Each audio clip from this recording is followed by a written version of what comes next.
Welcome back to Good Day. While I was away, as I mentioned, we were dealing with our garden, and that is all good. We've got some more things going on here we want to tell you about this morning. Before our WTOL 11 studios were here, or the Fifth Third Bank building existed, there were docks, gambling joints, burlesque theaters, and gin runners. Toledo was a tough little town, and you can relive those days of Garters, gambling, gangsters, and gin on a tour next month with the Toledo History Museum. Donna, Rehfeldt, and Shirley Green join us this morning with all the details. Thank you for being here today, ladies. We appreciate it. Thanks for having us. So that's quite the title for a tour. But it all applies, doesn't it? Yes, yes it does. It was interesting coming up with 4 G words for everything. One of our other board members was the one who came up with Garters to represent prostitution. It fits, huh? Yeah, the gambling, gangsters, and gin was all easier. Easy.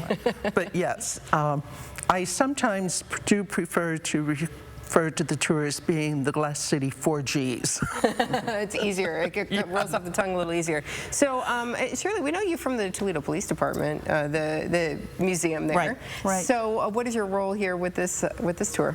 Well, I'm a board member with the Toledo History Museum, but also work with Donna in helping to do research and trying to provide historical context for when she takes individuals and visitors on the tour.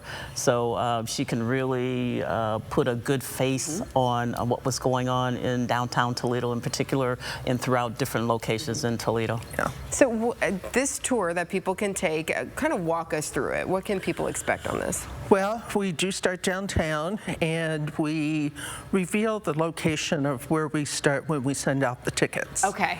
But we do start. Secret. Yeah, we do start downtown. Well, the problem is we can't sell tickets at the bus, so they have to be prepaid. Right.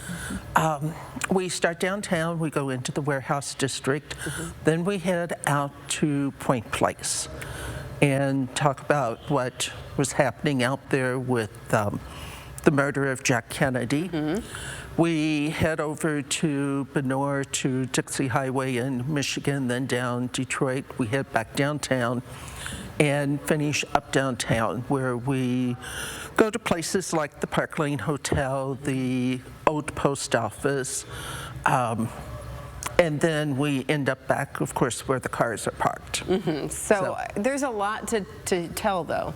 Oh, yes. How did you go about finding all of this information about, our area? Well, there are a few books in particular that I used. Ken Dixon's books, Nothing Personal, Just Business, which deals with the Licavoli gang and the murder of Jack Kennedy. His book, Something for Nothing.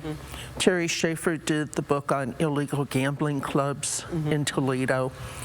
They were major resources. There's another individual, Doug Tracy, who's been doing a book on the warehouse district. His grandfather? One of his ancestors was on the police department. One of his ancestors' relatives was on the police force. And in fact, we talk about Detective Tracy because in 1915 he was put in charge of the Tenderloin District. Tenderloin District. Right. Otherwise known as a red light district. Interesting. Yeah, and so he was actually the one who basically supervised the district. The prostitutes were basically almost licensed. Okay. They did have to visit a doctor at the health department, get a certificate that they were disease-free, and then every week they had to go back for another exam. Wow. But they had a certificate that they were required to carry with them. Okay. So, and also they would take pictures of them.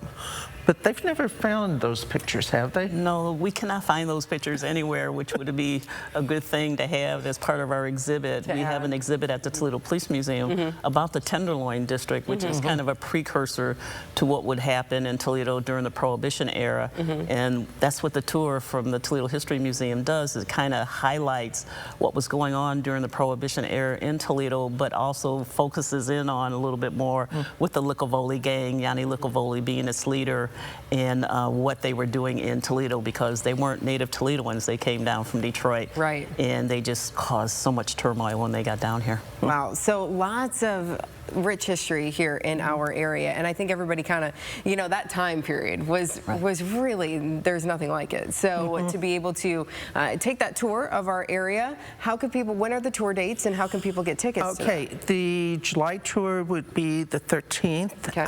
August is the 10th. And if you go to the website, ToledoHistoryMuseum.org, you can purchase the tickets. You can pay either by PayPal or by mailing a check. Okay. It's close enough to the July 10. The PayPal would probably be better. And then once we get the money, then I email the tickets to the people, so then they know where to go to get the bus. Yeah. And the bus is very comfortable. It's from Birmingham Limo, padded seats, so it's fun to use. It's a nice little ride, and you'll learn a lot about our history and enjoy yourself as well. Thank you, ladies, so much for being here today. And stay tuned, because you will have some more dates coming, you know, in September and October. Yes, we will be introducing or announcing September, October dates probably in July, and then later in the year we'll be announcing November, December dates, because we do this every month. Very good. Okay. Thank you so much for being here. Thanks. Appreciate it. Yeah. Well, it is summertime, and for some of us, that means catching a baseball game. We will have more on what Dan Cummins did at Fifth Third Field at a Mud Hens game in his latest try this segment. Stay with us.